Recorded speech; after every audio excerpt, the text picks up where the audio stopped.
Udah lama menjalin hubungan sampai bingung mau ngobrolin apa. Yuk kita bahas.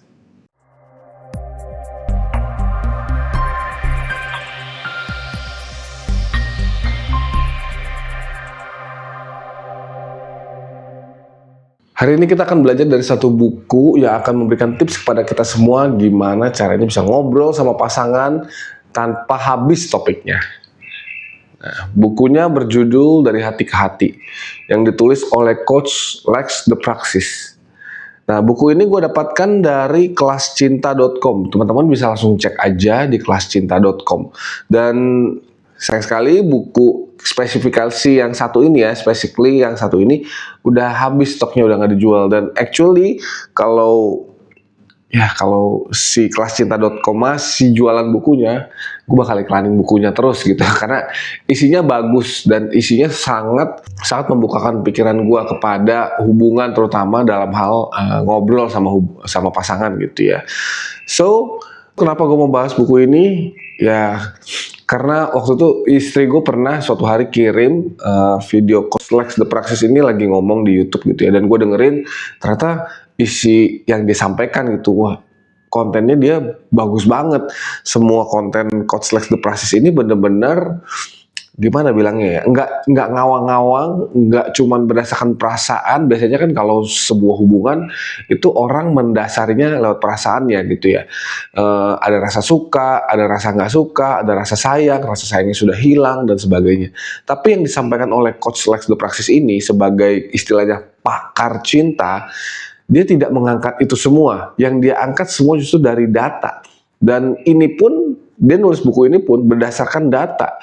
Di dalam buku Dari Hati ke Hati ini ada 69 ide percakapan agar kita dan pasangan semakin intim. Coba kita ingat-ingat ya, ketika dulu kita belum menikah misalnya, bagi teman-teman yang sudah menikah nih ya, atau mungkin kalau pacarannya sudah lama, mungkin lebih dari 5 tahun gitu ya. Coba bayangin, awal-awal kenal sama pasangan, itu topik ngobrol kayaknya nggak habis-habis. Ada aja hal yang bisa dibahas. Kayaknya pengen terus bisa telepon dia. Udah telepon dia pun nggak pengen ditutup-tutup teleponnya. Kayaknya ada aja yang bisa diomongin. Entah hal apapun itu. Dan mungkin karena sudah begitu lama, ya kita sendiri pun lupa dulu ngobrolin apa aja ya sama pasangan. Kok bisa berjam-jam, kok bisa nggak bosen-bosen, kok bisa rasanya kangen terus dengan suara dia. Tapi sekarang, aduh, kalau ngobrol sama pasangan rasanya kayak pengen ribut aja terus. Terus kayaknya setiap kali ngobrol menimbulkan sebuah konflik. Setiap kali ngobrol ujung-ujungnya ke masalah yang sama yang belum kelar-kelar juga. Kok kayak malas banget gitu ya. Dan akhirnya jadi malas ngobrol. Karena jadi malas ngobrol, ya akhirnya malah nggak ngobrol sama sekali. Nah, buku ini berjanji akan membantu para pasangan menemukan kembali kekaguman satu sama lain yang sudah terkubur sejak lama. Anda akan menggali banyak sisi baru yang belum pernah Anda sadari, sehingga jadi kecanduan ngobrol lagi, bawel ngalor ngidul lagi seperti dulu ketika pertama kali kenal. Nah, buku ini memiliki 69 topik ide untuk dibahas bersama dengan pasangan ya.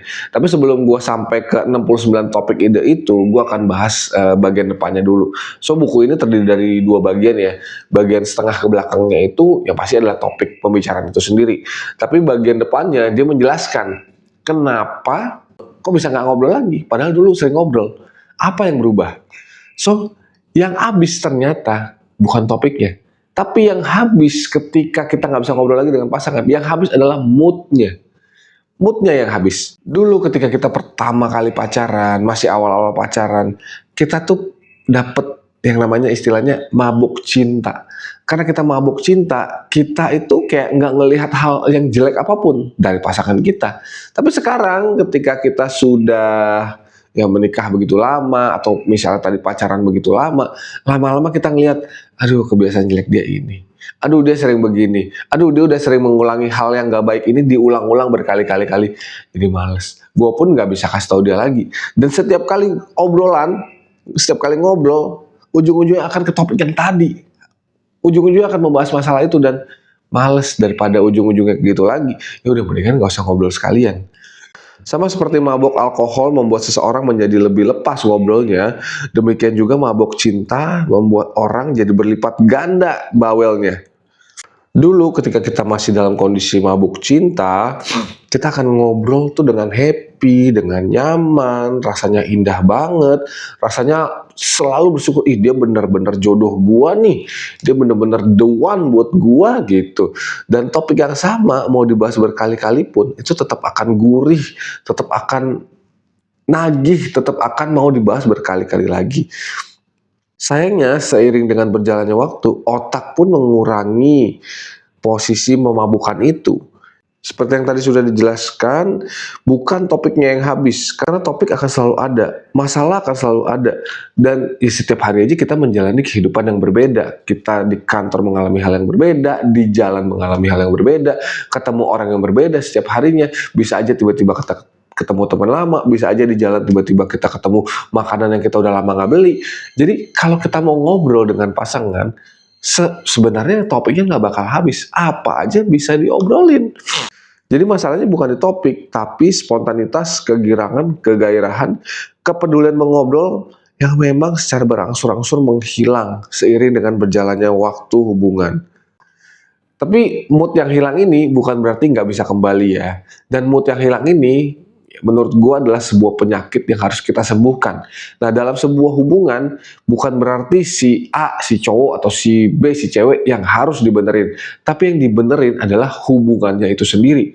Jadi ketika ingin memperbaiki hubungan harus ada dua orang yang bekerja. Nggak bisa si A-nya doang atau si B-nya doang yang bekerja. Karena hubungan ini milik bersama. Nah, ini ada notes yang bagus ya dari Coach Select the Praxis. Pasangan berpikir bahwa pasangan sedang jenuh dengan hubungan itu. Bahkan jenuh dengan pribadi pasangannya itu sendiri.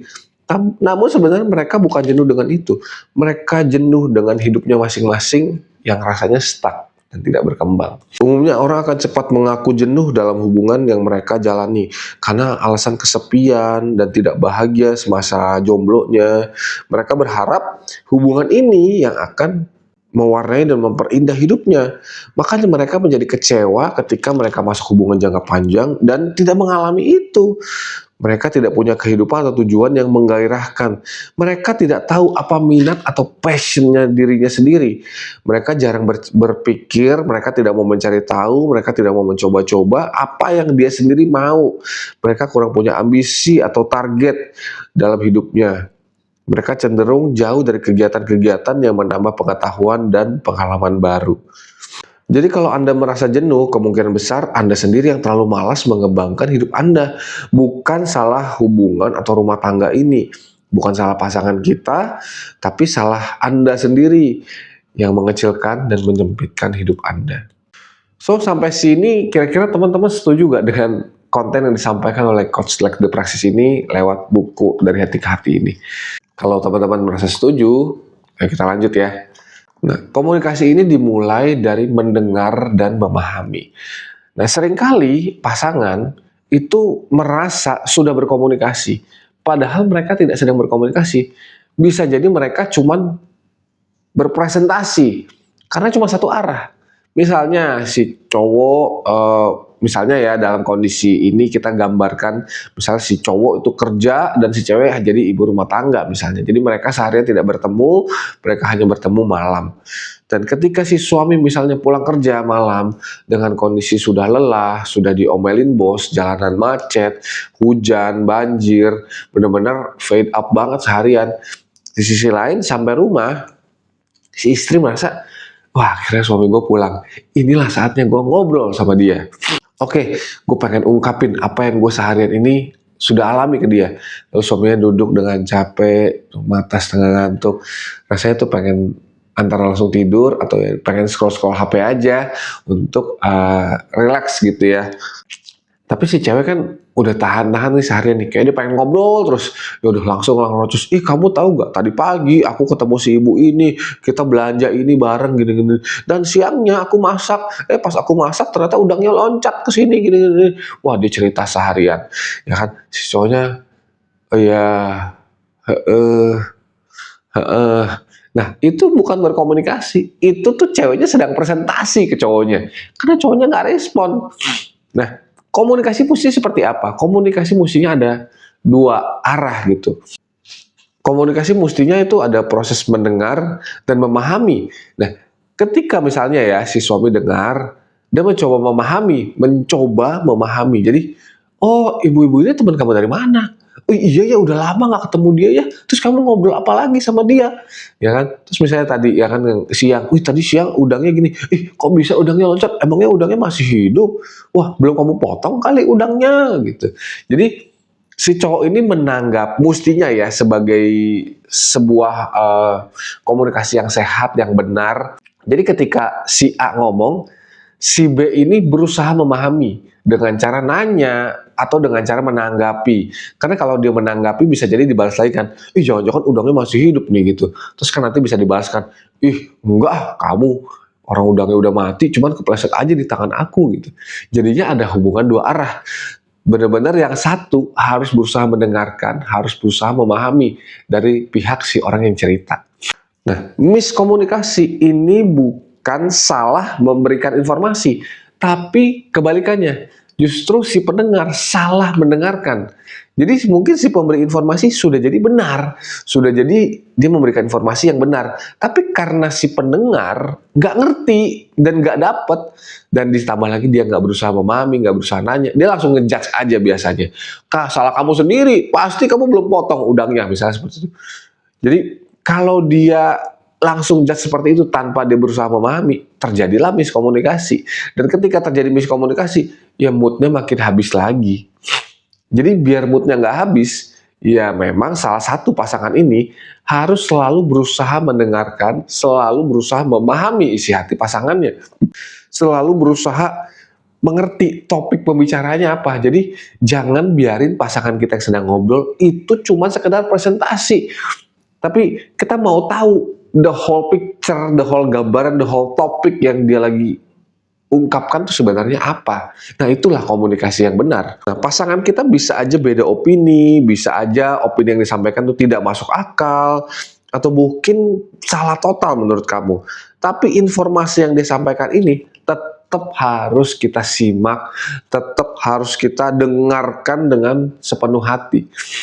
Jadi sebelum kita memberikan pendapat kita harus memberikan empati kita dulu. Kita harus benar-benar mendengarkan dia dengan sepenuh hati, berusaha mengerti dia dari posisi dia. Baru setelah kita benar-benar ngerti, baru oh begitu. Ya, tapi kalau menurut aku, kalau aku jadi kamu ya, aku sih mendingan begini. Nah kan gitu lebih enak. Nggak dari awal langsung kamu sih salah, nggak bisa kamu begini, kamunya bego sendiri. Pasangan jadi males untuk cerita kalau kita judge dan tunjuk-tunjuk seperti itu terus. Nah, ketika dulu kita pertama kali pacaran, secara otomatis kita tuh rasanya mempedulikan apa yang dia ucapkan. Kita rasanya tuh ingin menyelami otak dia. Kita rasanya tuh ingin selalu mengerti dia. Dan semua yang dia omongin gak pernah kita bantah. Kita dengerin terus, dan itu yang membuat dulu kita menjadi nyambung. Dan sekarang sudah hilang. Kondisi sekarang kita jadi, karena kita merasa kita sudah kenal dia, kita jadinya agak kritis ya. Kita merasa, topik ini lagi. Lu ngomongin ini lagi. Ini mah udah kelar kemarin. Aduh, lu ngomongin soal ibu yang ini lagi, lu udah ngomong tentang dia kemarin dan lu bahas dia lagi. Ngapain gitu. Kayak kita jadi kritis, kita jadi males dengerin apa yang dia ngomong. Padahal ya setiap manusia ini memiliki perubahan, dan setiap manusia termasuk gua ya, bener-bener every human itu pasti berubah. Ya diri gua ketika gua SD, diri gua ketika gua SMA, diri gua ketika gua kuliah, diri gua ketika gua pertama kali kerja di kantor A, diri gua ketika gua pindah ke kantor B, diri gua yang jomblo, diri gua yang sudah menikah, diri gua yang belum punya anak, diri gua yang sudah punya anak. Itu semuanya pribadi yang berbeda. Gue sampai hari ini pun gue yakin gue sudah berubah berubah berkali-kali kepribadiannya. Dan kalau ada orang yang bilang, dia mah sama aja dari dulu begitu, berarti lu belum dengerin jelas tentang pasangan lu. Karena dia pasti berubah. Dia yang awal-awal kawin, dia yang mungkin belum punya anak, dia yang sekarang anaknya masih bayi, dia yang sekarang anaknya udah 5 tahun, dia yang sekarang anaknya udah 10 tahun, pasti berubah. Dan setiap hari topiknya pasti ada yang baru. Jadi ya kita jangan sok tahu, kita jangan merasa kita udah tahu tentang dia. Kalau kita merasa kita udah tahu tentang dia, buat apa dia cerita-cerita lagi? Ya buat apa berpasangan? Karena ketika kita punya pasangan, pasangan kita ini akan jadi teman ngobrol seumur hidup. Ya, pasangan adalah teman ngobrol sampai mati. Ketika nggak ada seorang lain di dunia ini, bahkan papa mama kita sudah meninggal, satu-satunya orang yang ada di sebelah kita adalah pasangan kita. Karena anak kita pun akan pergi, kawin dengan orang lain juga.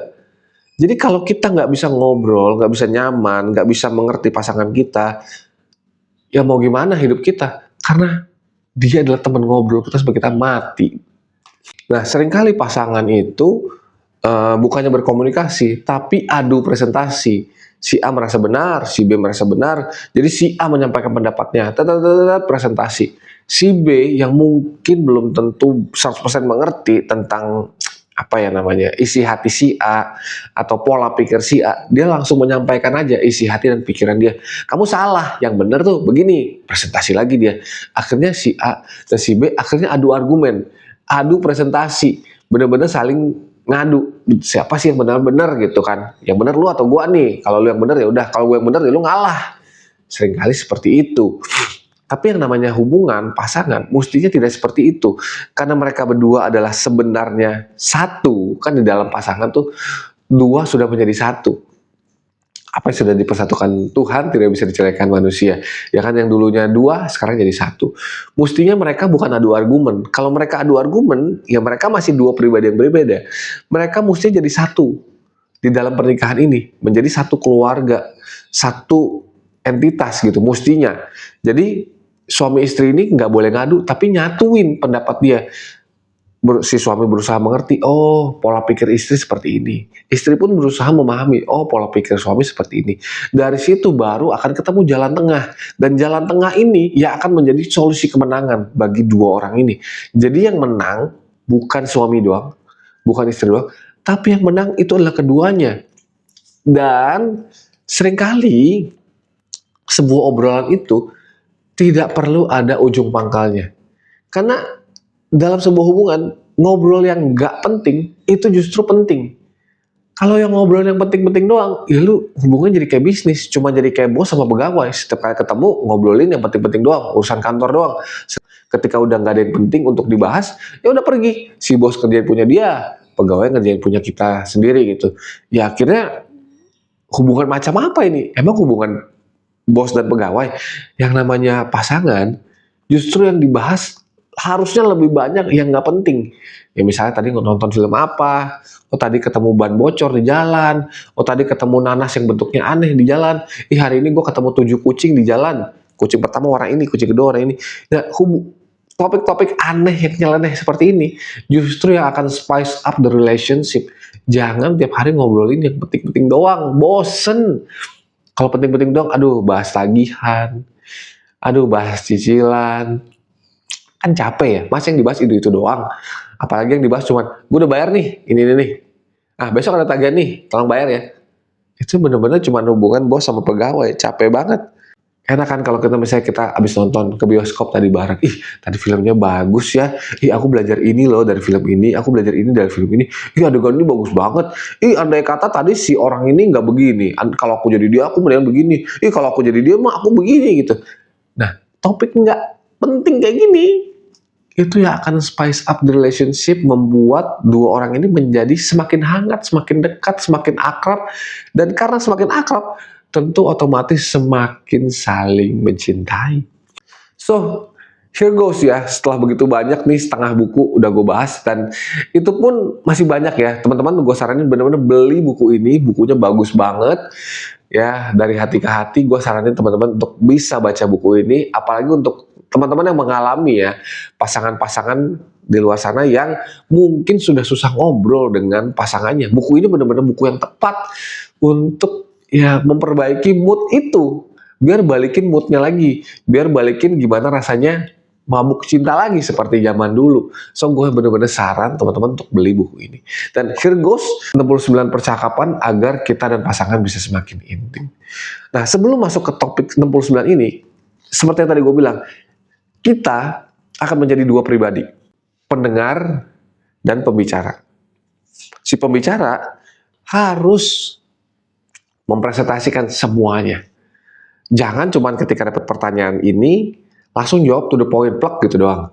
Tapi sebagai pembicara kita harus berusaha membuat dia ngerti, ya kan? Harus berusaha membuat dia tuh paham apa posisi kita di masa itu. Misalnya kalau kita cerita tentang kejadian kita ketika kita masih SMA, kita harus ceritain, oh dulu ketika aku SMA, aku orangnya culun, terus aku ada di 3C, aku dulu akrab sama si ini, terus kenapa bisa sampai kejadian yang aku mau cerita tadi, karena dulu aku sama si ini tuh sering begini, terus kita gini, akhirnya kita sampai ke hal ini. Nah, akhirnya kita berdua dihukum bareng gini-gini gitu. Jadi kita harus ceritain lengkap, eh, intinya membuat pasangan kita mengerti akan posisi kita. Jadi pasangan tuh nangkep, oh dulu lu ketika lu belum ketemu gua bentuk lu seperti ini ya, kepribadian lu seperti ini ya. Wah, gue baru tahu nih ada sisi lu yang gue belum kenal, padahal kita udah nikah 10 tahun loh, tapi ternyata ada sisi dari lu yang gue belum kenal nih. Nah, karena si pencerita menceritakan ceritanya dengan baik, dengan detail, dengan seksama, dengan harapan si pendengar ngerti. Nah, si pendengar pun harus berusaha mengerti apa isi hati dari si pembicara. Jadi dia harus selalu berusaha mendengarkan dan memahami. Kalau nggak dengar yang tanya, ya kan? Sorry, tadi kan kamu ceritanya kecepatan, coba ulangi lagi bagian ini. Atau kalau dia nggak paham ya, jadi kamu dulu sama dia begini atau begini, ya, kan bisa nanya. Jadi si pendengar juga harus berusaha mendengarkan, berusaha memahami. Kalau nggak dengar tanya, kalau nggak paham ya tanya terus sampai lu ngerti apa yang dia mau bicarain. Dan selesai nanya, ya selesai mendengarkan, memahami, setelah menanggapi. Jadi menanggapinya bukan apa ya namanya, bukan judgement ya. Ih kamu zaman dulu bego banget, masa kamu bisa melakukan hal ini? Nggak begitu. Menanggapinya dengan, wah kalau aku di posisi kamu, mungkin aku akan begini. Tapi di sisi lain, kalau aku dulu semasa SMA, wah kita beda banget ya. Kalau kamu masa SMA-nya begitu, kamu gengnya begini. Wah aku pas masa SMA, aku nggak punya teman. Aku pendiam aja, aku nggak ada siapa-siapa. Jadinya aku kalau di sekolah, aku begini. Nah, itu dari satu topik doang. Bisa seharian. Kalau si pencerita dan si pendengar benar-benar menjalankan ya, tipsnya gitu loh. Benar-benar menjalankan perannya masing-masing. Jadi, buku ini tidak akan menjadi mujarab, tidak akan membuahkan hasil. Kalau dua orang ini nggak mau kerjasama, nggak mau sama-sama sembuh. Kalau dua-duanya benar-benar ingin sama-sama memperbaiki hubungan ini, dan apalagi sadar kalau ya memang kita sudah jarang ngobrol, memang kalau kita ngobrol ujung-ujungnya konflik. Sadar bahwa ada yang salah dan sadar ada yang harus dibenerin. Mereka berdua akan do the best untuk fix the relationship. Ingat ya, fix the relationship bukan fix the people. People yang akan fix relationship-nya. So, topiknya apa aja? Gue akan kasih mungkin 1-2 contoh aja ya. Takutnya kebanyakan nih. Karena sampai sini pun pasti video gue udah panjang nih. Gue nggak tahu di berapa menit ya. Tapi pasti udah lumayan panjang. Dan thank you banget buat teman-teman yang ternyata masih ada, ternyata masih belum bosen dengerin gue sampai menit ini. So, ya ini salah satu topik yang gue pilih ya. Oh ini pertanyaannya bagus banget nih. Sebelum menjawab pertanyaan ini, dia di bawahnya ada notes-nya. Nah notes-nya ini untuk memandu si pembicara dan si pendengar untuk bisa saling memahami gitu ya. Nah, notes-nya itu kenali lebih jauh apa alasannya dan apa ada kejadian yang terkait dengan hal itu.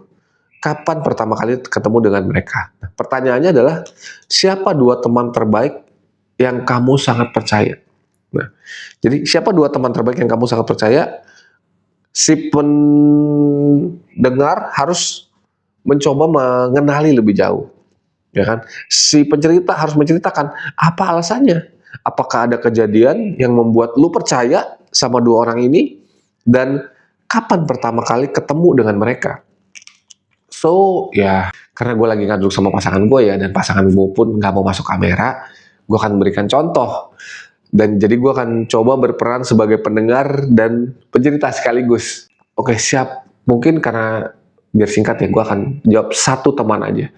Oke, ada satu teman gue, ya, gue gak bisa bilang namanya, tapi gue punya satu teman nih yang bisa dibilang gue sangat percaya sama dia. Gue kapan ketemu dia, gue udah lupa juga sih kapan ketemu dia specifically ya. Yang pasti dulu kita satu gereja, walaupun kita sendiri jarang ketemu di gereja, tapi kita lebih patennya itu ketemu di dunia fotografi. Dan dia adalah orang yang jauh lebih jago soal fotografi sama gua ya. Gua gak ada apa-apanya dibandingin dia. Dan dia pun punya foto studio. Saat itu sampai hari ini dia tetap punya foto studio. Dan foto studionya semakin besar. Kenapa gue bisa percaya dia? Karena mungkin karena dia tuh dulu ya, ketika kita masih deket banget nih. Sekarang karena sudah sama-sama nikah, kita sudah jauh tentunya, rumah dia jauh, rumah gue juga jauh di sini, rumah kita beda kota. Tapi kenapa dulu gue bisa percaya sekali sama dia? Karena gue merasa dia sangat peduli sama gue. Apapun yang gue sampaikan ke dia, apapun yang gue utarakan tentang hidup gue, dia selalu ingin bantu. Dia selalu merasa hidup gue baik-baik saja gitu. Jadi dia selalu memberikan pendapat bahwa lu mah baik-baik aja, lu mah tenang aja, lu mah bisa, lu mah hebat gitu. Jadi dia selalu memberikan pendapat dia tentang gue, dan pendapat dia tentang gue itu mostly positif. Dan itu yang membuat gue percaya sama dia. Dan dia pun mempekerjakan gue sebagai pegawai dia juga. Ya kan, gue dipercaya sebagai marketing waktu itu, gue boleh mempresentasikan atau menjual jasa foto studio ke banyak orang, dan akhirnya gue berhasil menjual beberapa. Ya kan, gue bisa mendatang klien juga untuk dia. Dan dari situ pun ya jadinya kita sering ketemu ya, hampir tiap hari. Dia banyak memberikan pendapat tentang hidup gue. Dan ketika gue dapat pasangan pun, dia sudah nikah by the way waktu itu ya. Ketika gue dapat pasangan pun, dia pun memberikan pandangan yang menarik tentang hubungan gue dengan pasangan gue gitu. Nah, kalau itu dari pencerita ya. Kalau dari sisi pendengar bisa aja tanya, oh aku kenal dia gak? Oh kamu kenal sama dia, kamu ketemu juga sama dia pas di gereja gini-gini. Nah orangnya itu, oh iya kayaknya kita pernah jalan bareng sama dia. Oh pernah, bahkan kita ke rumah dia bareng pernah. Waktu itu pas Imlek tahun berapa, kita ke rumah dia bareng. Kamu pun ngobrol sama istrinya gini-gini, kamu juga ngobrol sama anaknya. Oh iya. Oh iya, wah kalau nggak salah waktu itu dia pernah ke rumah ya. Iya dia pernah ke rumah gitu-gitu. Terus kita ngobrol ini, kita pernah jalan bareng sama dia gini-gini. Nah, hanya dari satu pertanyaan simple ini, baru bahas satu orang aja, ini udah panjang banget. Panjang banget. Ini belum masuk ke orang kedua. Dan belum masuk ke lawan bicara. Nanti gantian, dia yang cerita lagi. Siapa orang yang paling dia percaya, kenapa bisa ketemu dia, kondisinya seperti apa. Dan si pendengar, kalau dia benar-benar bertanya, berusaha memahami, pasti topiknya nggak bakal habis. Dan bisa jadi ya, satu pertanyaan ini dong jadi 4 hari. Mungkin hari pertama bahas yang gue menceritakan teman pertama gue, besok menceritakan teman kedua gue, besok cerita teman pertama dia, besoknya lagi cerita teman kedua dia. Bisa jadi 4 hari, padahal dari satu topik doang. Oke, kita coba lihat topik yang lain ya. Waduh, ini bagus banget pertanyaannya ya. Nih, pertanyaan ini ya. Apa yang mudah bikin kamu tertawa? Coba kenali lebih jauh. Apa alasannya? Apakah ada pengalaman yang bikin geli kalau diingat-ingat? Wah, apa yang bikin kita mudah tertawa gitu ya? Oke, gue akan coba berperan sebagai 2 orang lagi ya. Pencerita dan pendengar. Sebagai pencerita, gue mau bilang, gue punya keanehan ketika tertawa. Jadi, ketika gue nonton film horor dan horor atau thriller gitu ya, ketika setannya keluar atau ketika penjahatnya keluar terus melakukan pembunuhan gitu-gitu, entah kenapa gue ngakak. Apalagi pas di bioskop. Gue pernah waktu itu nonton sama temen ya di bioskop film horor gitu. Terus ketika setannya keluar, terus kan satu bioskop teriak ya, gitu ya tuh, wow, gitu. Gue ngakak, gue gue ngakak sendiri di bioskop dan banyak orang yang langsung matanya tertuju ngeliatin gue. Dan kalau dipikir-pikir, kalau diinget-inget lagi, kayaknya karena dulu ketika gue pas SMA, gue pernah beberapa kali nonton dengan temen ya, teman dekat, walaupun dia cewek tapi dia bukan pacar nih, dia teman dekat gue, ya kan. Eh, kita nonton di bioskop, terus ketika kita nonton film horor, pas setannya keluar, gue ngeliatin dia. Dan ketika setan gue ngeliatin dia, mukanya jelek banget karena mukanya lagi ketakutan, terus dia teriak, terus dalam kondisi kaget gitu, gue langsung ketawa. Kayaknya kejadian itu yang membuat kedepannya gue selalu ngakak tiap kali gue ngeliat setannya atau ya ada penjahatnya keluar gitu. Nah, si pendengar bisa nanya, itu teman kamu siapa? Oh, teman aku si ini. Dulu kita bisa akrab karena kita duduk sebangku. Oh, emang kamu pergi berdua doang? Kamu katanya nggak jadian sama dia. Tapi kok kamu bisa pergi sama dia? Oh enggak, kita pergi rame-rame. Cuman karena dia nebeng aku, jadinya ya kita jadi deket. Ya kan di motor ngobrol, terus pas lagi bioskop juga kita duduknya sebelahan. Tapi kita bukan jadian, kita teman baik aja. Loh, emangnya wajar kamu punya teman baik cewek seperti itu?